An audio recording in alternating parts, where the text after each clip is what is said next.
Retour vert à Paris après 2 séances de baisse d'affilée. Le CAC 40 reprend 1% au-dessus du seuil des 4900 points. L'indice parisien était porté par un nouvel accès de faiblesse de l'euro.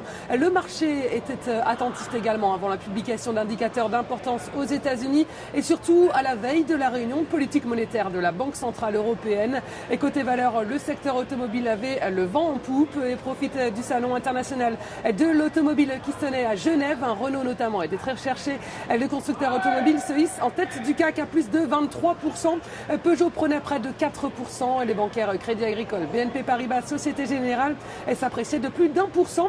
Areva perdait du terrain en revanche à moins 1,25%. Le géant de l'énergie encaisse une perte record de 4,8 milliards d'euros en 2014. Une situation catastrophique. L'État pour le moment prévoit la mise en place d'un plan d'1 milliard d'euros d'économie. Et l'opinion des analystes de l'Obsat sur ce titre est baissière. Et la deuxième valeur phare du jour, c'est le spécialiste du traitement de courrier Néopost.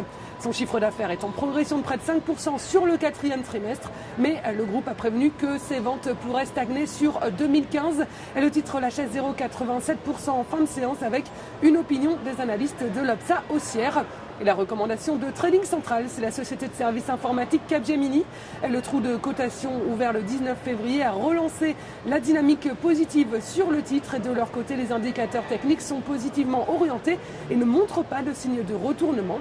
Ainsi, au-dessus de 64,80 € est visée une nouvelle phase de progression en direction de 85 et 92,50 €. Et la stratégie qui vous est proposée pour jouer cette valeur, c'est l'achat du Varent Call à 1468 d'Unicredit au prix d'exercice de 72 € et d'échéance au 5 juin 2015.